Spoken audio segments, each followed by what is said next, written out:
that is double displacement reaction.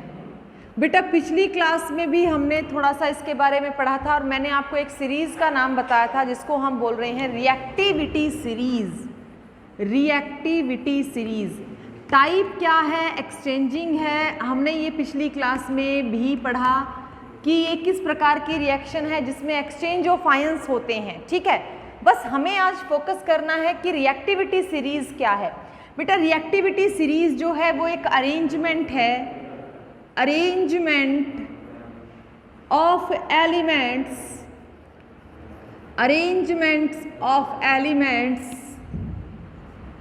according to their electrode potential। ठीक है बेटा, in a vertical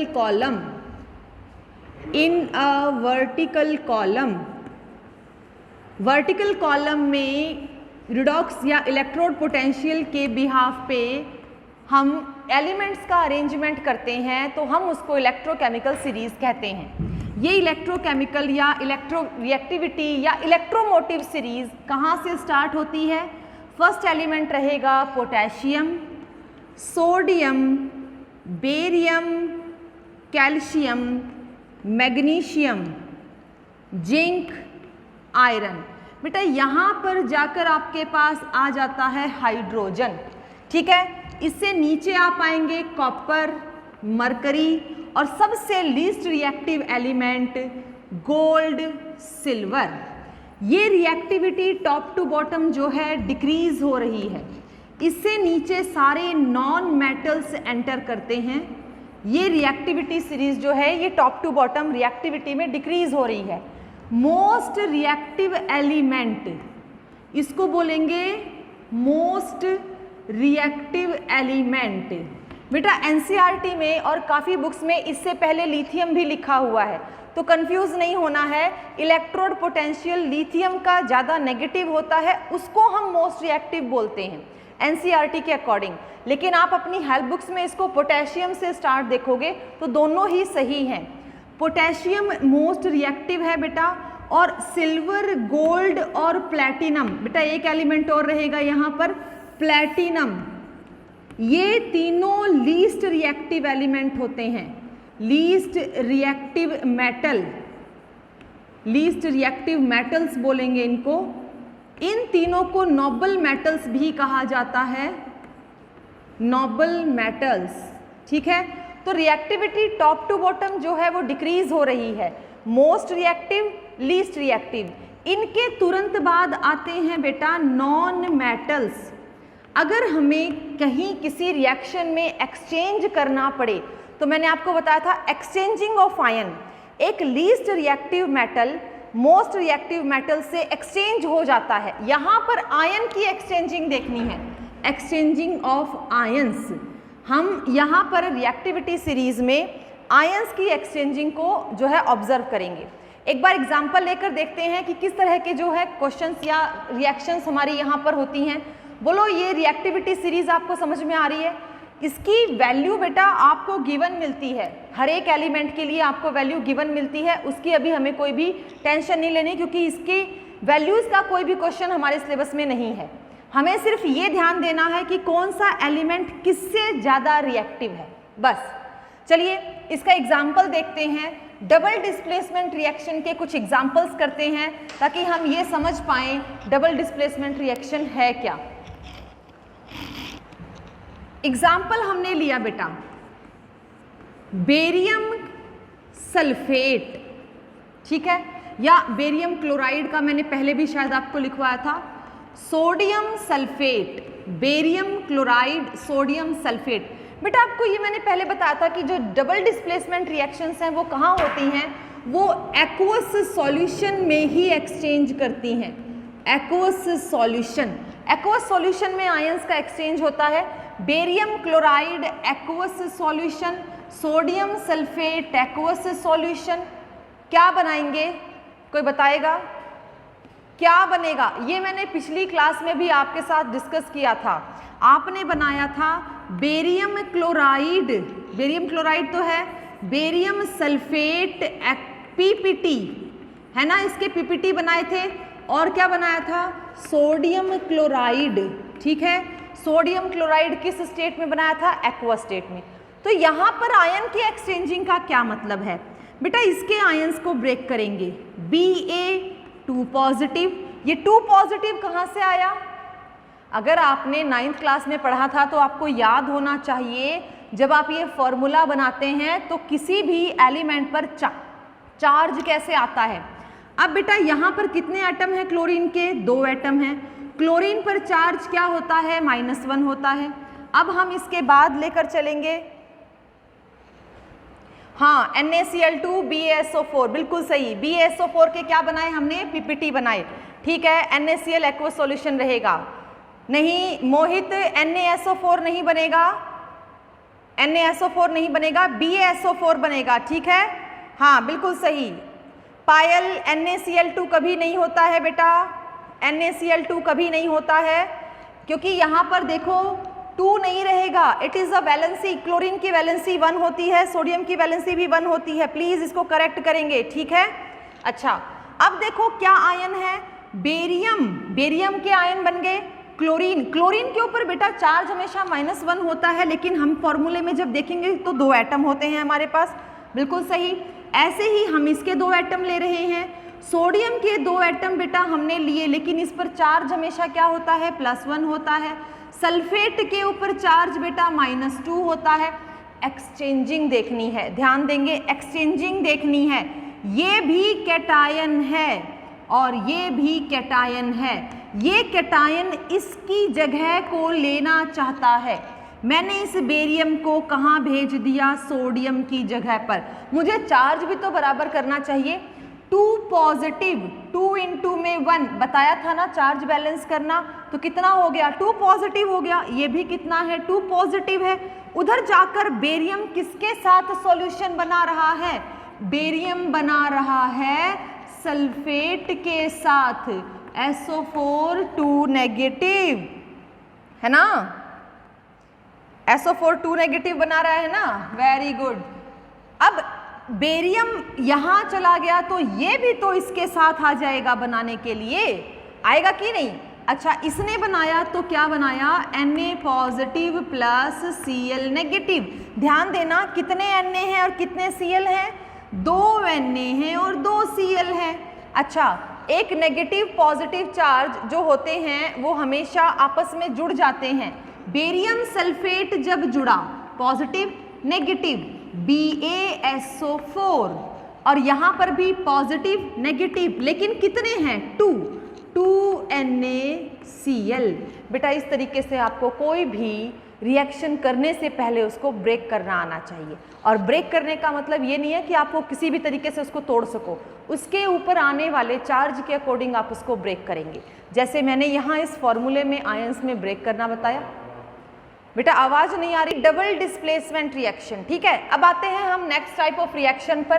type 5 हमारी, वैसे शायद सीक्वेंसेस में नहीं लिखा होगा हमने, लेकिन जो नोट्स अवेलेबल किए हैं उनमें मैंने वो इक्वेशन या वो रिएक्शन मैंने लिख रखी है। That is neutralisation, neutralisation reaction, neutralisation reaction बहुत इंपॉर्टेंट रिएक्शन है। आपसे कई बार पूछा जाएगा, बीच बीच में भी पूछा जा सकता है, न्यूट्रलाइजेशन। बेटा एक शब्द देखो, इसको अगर मैं यहाँ से थोड़ा सा हाइड कर लूँ तो ये वर्ड क्या है, न्यूट्रल, है ना। न्यूट्रल का मतलब क्या होता है, जिसके ऊपर कोई असर नहीं। न्यूट्रल कहते हैं ना, ये तो न्यूट्रल हो गया, न्यूट्रल जिसके ऊपर कोई असर नहीं। इस रिएक्शंस में दोज रिएक्शंस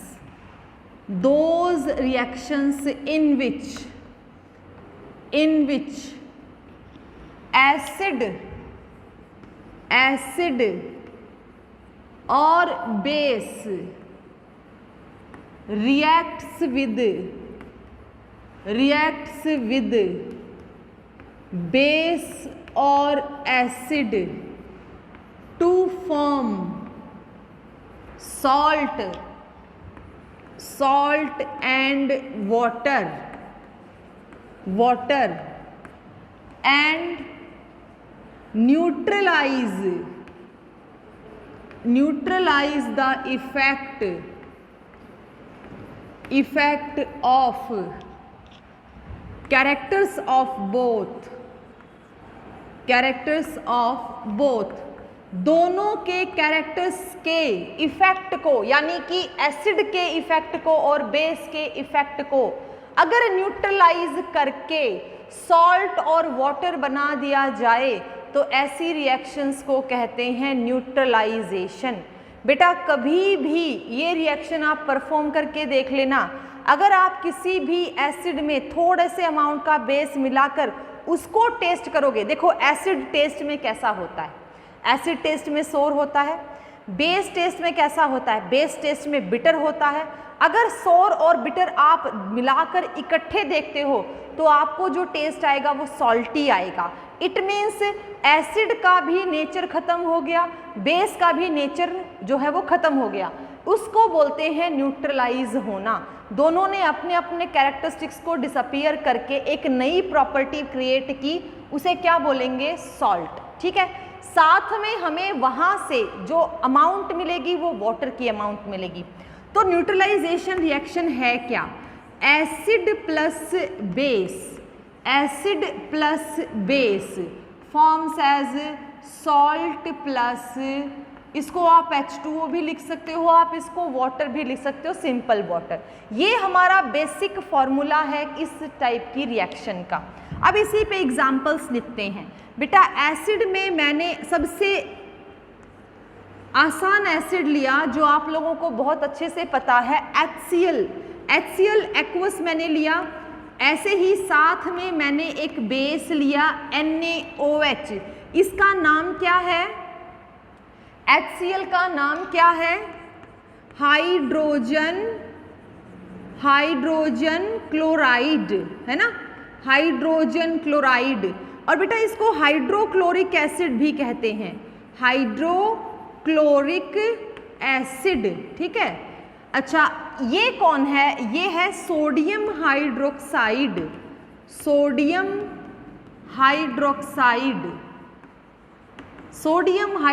बेटा ये एक बेस है और ये एसिड है।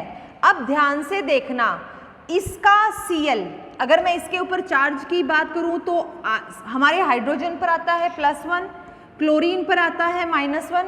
ठीक है, हाइड्रोजन पर कितना चार्ज आता है, +1, क्लोरीन पर कितना आता है, -1, सोडियम पर कितना आता है, +1, और हमारे OH हाइड्रोक्साइड पर कितना आता है, -1। ये बातें आपको 9th क्लास में जब फॉर्मूला मेकिंग सिखाया था तब बताई गई थी। अभी थोड़ी देर पहले मैंने आपको आयन एक्सचेंजिंग सिखाई। आयन एक्सचेंजिंग का मतलब है पॉजिटिव इसके नेगेटिव से जुड़ जाए। अगर ये पॉजिटिव बेटा इसके नेगेटिव से जुड़ जाए तो बताओ क्या बनेगा। अगर ये इसका पॉजिटिव यानी H पॉजिटिव इसके OH नेगेटिव से जुड़ जाए तो क्या बन जाएगा, H2O। क्योंकि H2O जब ब्रेक होता है तो यही तो दो आयन मिलते हैं, OH नेगेटिव। अच्छा बेटा ये नेगेटिव है, ये पॉजिटिव है। अब इन दोनों की बारी है जुड़ने की। अब ये दोनों आपस में जुड़ जाएं, ये पॉजिटिव ये नेगेटिव, तो क्या बनेगा NaCl।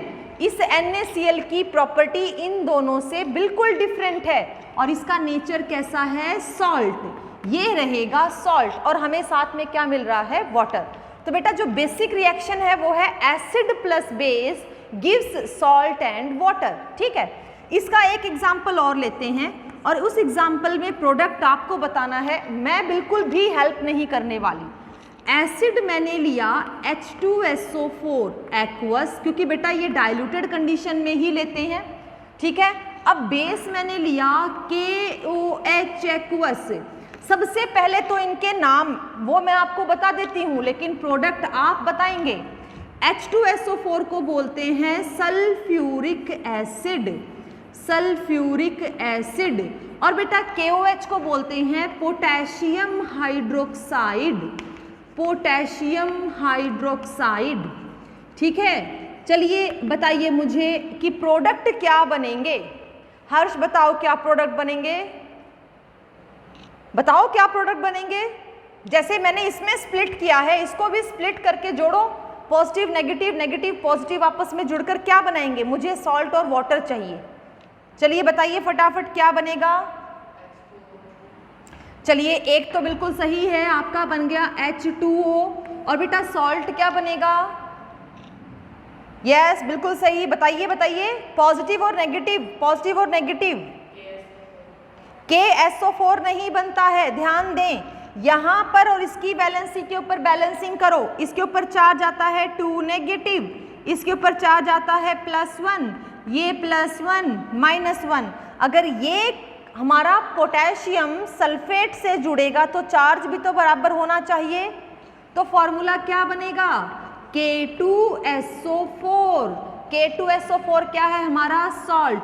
बेटा मैं आपको फिर से बता रही हूँ, देखो किसी भी सॉल्ट को बनाने के लिए आप एसिड और बेस को तोड़ लीजिए। बेटा एसिड वो होते हैं जिनमें से आप H पॉजिटिव निकाल सको, और बेस वो होते हैं जिनमें से आप OH नेगेटिव निकाल सको, राइट। अब बेटा H पॉजिटिव को आपने ब्रेक किया, इधर से OH नेगेटिव को आपने ब्रेक किया, दोनों मिलके क्या बना देंगे, वाटर। अच्छा बच गए वो जो दोनों आयंस हैं, एनायन कैटायन, लेकिन चार्ज बराबर करने के लिए हम इसको बैलेंस करेंगे। इसके आगे 2 लगाते ही चार्ज क्या हो जाएगा, बराबर। देखो हो गया। अब यहाँ +1 है, 2 है तो +2 हो गया। सल्फेट पर चार्ज होता है बेटा -2, ठीक है। तो मेरा जो सॉल्ट बनेगा वो क्या बनेगा, K2SO4। आप जब भी इस बेसिक रिएक्शन से रिएक्शन कंप्लीट करें तो आप इसी बात का ध्यान रखें कि आप उसको आयंस में तोड़ दें। एसिड में से कौन सा आयन निकलना चाहिए, H पॉजिटिव, और बेस में से कौन सा आयन रिलीज होना चाहिए, OH negative. H positive OH negative क्या बना लेगा, वाटर, और जो बच गया उसको जोड़ दो, वो क्या है, सॉल्ट। अच्छा 2-3 एग्जाम्पल दूं ताकि आप उसको पूरा कर सकें, ठीक है। चलिए मैं आपको 2-3 रिएक्शंस के एग्जाम्पल देती हूं और वो आपको कंप्लीट करने हैं। आपको अपनी नोटबुक में भी करना है और आप मुझे कंप्लीट करके बाद में बता देना, चाहे नेक्स्ट क्लास में बता देना, कोई दिक्कत नहीं है। चलिए एग्जाम्पल नंबर 1 बहुत इजी है, बहुत आसान से हैं। मैंने लिया KOH, अब की बार मैंने बेस को पहले लिख लिया, इससे कुछ फर्क नहीं पड़ता, ठीक है। अब लिया मैंने बेटा HCl एक्वस, राइट। अब मुझे इसका प्रोडक्ट नहीं आता, आप बताएंगे इसका प्रोडक्ट। नंबर 2 में लिया बेटा मैंने कैल्शियम हाइड्रोक्साइड, बेटा ये भी एक बेस है। कैल्शियम हाइड्रोक्साइड फॉर्मूला मैंने आपको याद करना बता रखा है बेटा, इसके साथ भी मैंने HCl ही लगाया। चलिए इस रिएक्शन को पूरा कीजिए। फिर बेटा मैंने थर्ड रिएक्शन ली जिसमें मैंने लिया, देखिए कैल्शियम हाइड्रोक्साइड हो गया, पोटेशियम हाइड्रोक्साइड हो गया, NaOH एक्वस, ठीक है। इसके साथ मैंने ले लिया आपकी बेटा H2SO4 एसिड, इस रिएक्शन को पूरा करेंगे। फिर बेटा नंबर 4 पे मैंने लिया है NaOH, KOH ले लिया बेटा मैंने, KOH अभी थोड़ी देर पहले बताया था, ये भी बेस है। एक और रिएक्शन के लिए एसिड लिया है, इस एसिड का नाम है बेटा नाइट्रिक एसिड, इसको बोलते हैं नाइट्रिक एसिड। चलिए इसको भी पूरा करके दिखाइए। थोड़ी देर पहले मैंने आपको कहा था कि जब आयंस, ठीक है, पहले वाले का आंसर बिल्कुल सही है, काफी बच्चों ने बढ़िया ट्राई किया है, KCl + H2O, यस सॉल्ट है KCl। नाम क्या है KCl का, पोटेशियम क्लोराइड। नेक्स्ट वन अगर अभी ट्राई नहीं करते हो तो कोई बात नहीं, कल आप सभी इसको लिख कर रखेंगे, फिर मैं आपसे पूछूंगी, ठीक है। कैल्शियम हाइड्रोक्साइड से क्या बनेगा, सोडियम हाइड्रोक्साइड SO4 रहेगा तो क्या बनेगा, और KOH यानी पोटेशियम हाइड्रोक्साइड नाइट्रिक एसिड के साथ रिएक्शन करेगा तो क्या बनेगा। तो बेटा ये थी हमारी न्यूट्रलाइजेशन रिएक्शन। एक बहुत ही इंटरेस्टिंग क्वेश्चन यहाँ से आता है, हाँ नहीं CaCl पायल बेटा CaCl नहीं होता है, CaCl2 होता है, वैलेंसीज चेक करो। कोई बात नहीं बेटा, आप इसको ट्राई करो और हमारी मीटिंग जो है वो एंड होने वाली है, तो प्लीज़ इसको ट्राई करते हुए एक इंटरेस्टिंग क्वेश्चन की मैंने बात की थी आपसे, आप उसको चाहो तो लिख भी सकते हो। देखिए कई बार हमें ना, जैसे नॉर्मली हमें कई बार एक येलो वास्प होता है जिसको आम भाषा में ततैया बोलते हैं, हमें डंक मार देता है, ठीक है, हमें डंक मारता है, तो जो घरों में जो हमारे बुजुर्ग हैं, जो बड़े हैं, वो क्या करते हैं, वो उस पर फटाफट कहते हैं कि आप इस पर साबुन लगा लीजिए, आप इस पर लोहा लगा लीजिए। बेटा जो स्टिंग है ना, येलो वास्प का जो स्टिंग है उसके अंदर एक प्रकार की एसिड होती है, येलो वास्प का जो स्टिंग है उसमें एसिड होती है जिसको बोलते हैं फॉर्मिक एसिड, ठीक है। और एसिड के असर को न्यूट्रलाइज करने के लिए आपको उस पर क्या लगाने को बोला जाता है, साबुन। एसिड प्लस बेस, साबुन जो होता है वो बेस होता है, एसिड प्लस बेस यानी दोनों मिलकर क्या हो गए, न्यूट्रलाइज हो गए, तो इसका इफेक्ट जो है वो खत्म हो गया, इसका इफेक्ट भी नहीं रहा, इसका इफेक्ट भी नहीं रहा। तो ऐसी बहुत सारी प्रोसेसेस हैं जो हम डेली लाइफ में देखते हैं। इसी की जगह अगर मैं इस साबुन की जगह अगर मैं आयरन भी रब करती हूँ, तो आयरन का यानी कि मेटल्स का नेचर भी कैसा होता है, बेसिक, तो वो भी क्या करते हैं बेटा, न्यूट्रलाइज करते हैं फॉर्मिक एसिड को। तो येलो वास्प हुआ या फिर रेड आंट हुई, रेड आंट, इनके स्टिंग में जो है फॉर्मिक एसिड होता है। फॉर्मिक एसिड क्या है, कैसा है, ये हम नेक्स्ट चैप्टर में डिस्कस करेंगे। चलिए बेटा आज के लिए इतना ही काफ़ी है।